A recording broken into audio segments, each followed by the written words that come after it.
Good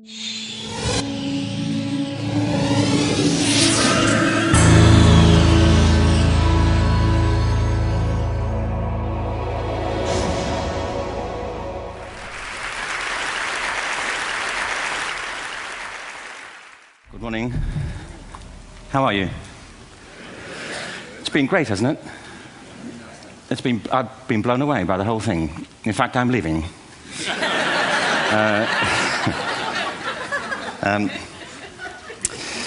There have been three themes, haven't there, running through the conference, which are relevant to what I want to talk about. One is the extraordinary evidence of human creativity in all of the presentations that we've had and in all the people here.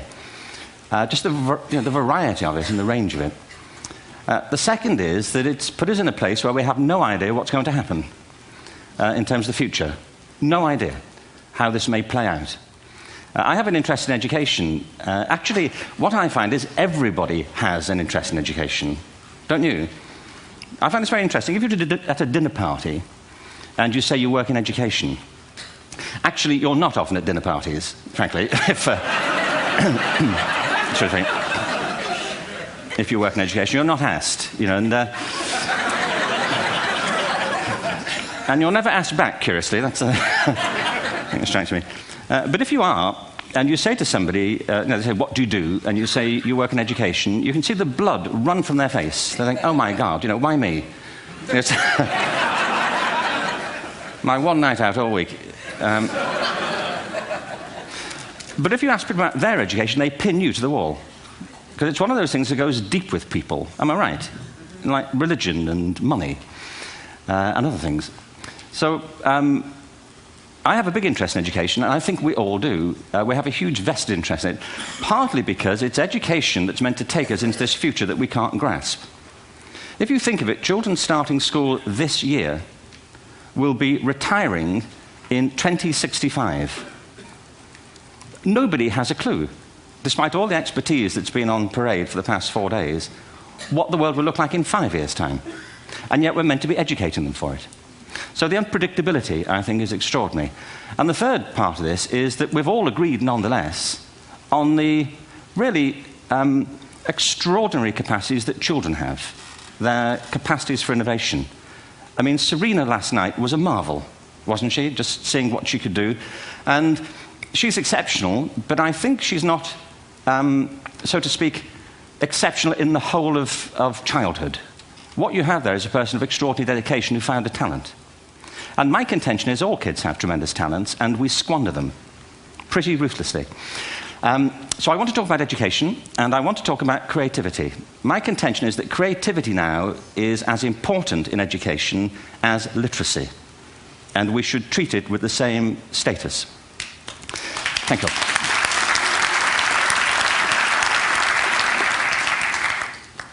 That was it, by the way. Thank you very much.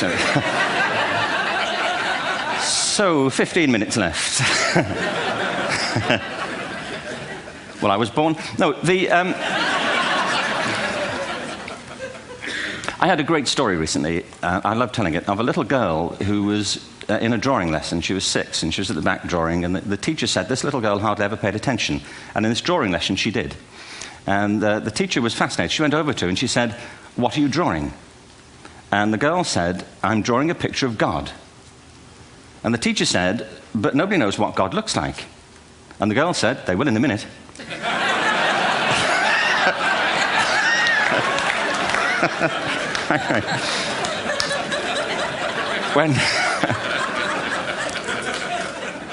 When my son was 4 in England, actually he was 4 everywhere, to be honest. I mean, if we're being strict about it, wherever he went, he was 4 that year. But he was in the Nativity play. Do you remember the story? No, it was big. It was a big story. Mel Gibson did the sequel. You may have seen it. I don't know. It was Nativity 2. But James got the part of Joseph, which we were thrilled about. We consider this to be one of the lead parts. We had the place crammed full of agents and T-shirts, James Robinson is Joseph. He didn't have to speak, but do you know the bit where the 3 kings come in? They come in bearing gifts, and they bring gold, frankincense, and myrrh. This really happened. We're sitting there, and they, I think, just went out of sequence. Because we talked to the little boy afterwards and said, are you okay with that? And they said, yeah, why was that wrong? They just switched. I think that was it. Anyway, the three boys came in, little 4-year-olds with tea towels on their heads, and they put these boxes down. The first boy said, "I bring you gold." And the second boy said, "I bring you mare." And the third boy said, "Frank sent this."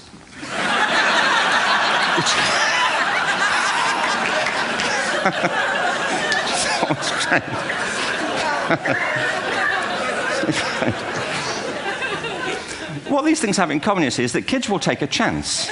If they don't know, they'll have a go. Am I right? They're not frightened of being wrong.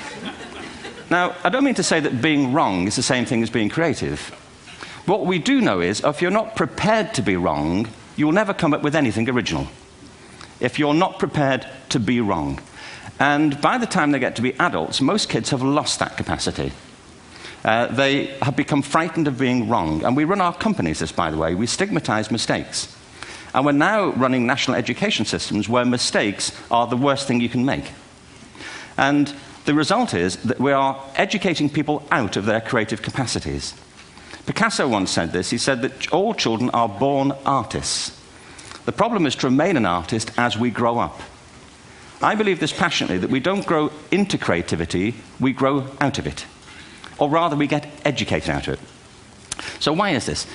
I lived in Stratford-on-Avon until about 5 years ago. In fact, we moved from Stratford to Los Angeles.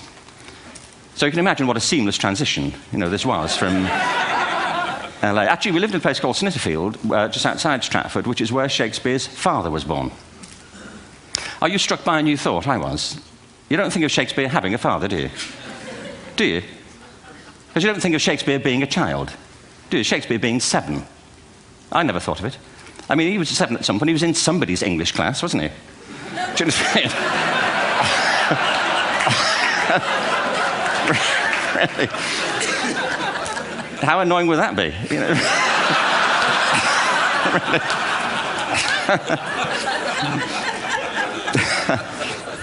Must try harder.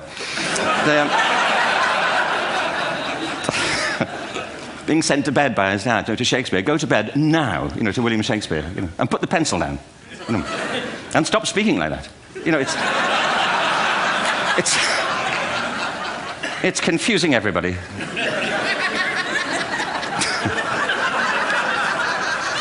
Anyway, we moved from Stratford to Los Angeles, and I just want to say a word about the transition. Actually, my son didn't want to come. I've got 2 kids. He's 21 now, and my daughter's 16. He didn't want to come to Los Angeles. He loved it, but he had a girlfriend in England. This was the love of his life, Sarah. He'd known her for a month. Mind you, they'd had their 4th anniversary, because it's a long time when you're 16. Anyway, he was really upset on the plane. He said, "I'll never find another girl like Sarah." And we were rather pleased about that, frankly, because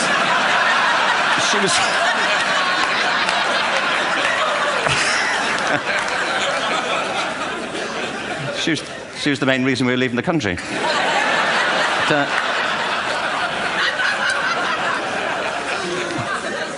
But something strikes you when you move to America and when you travel around the world. Every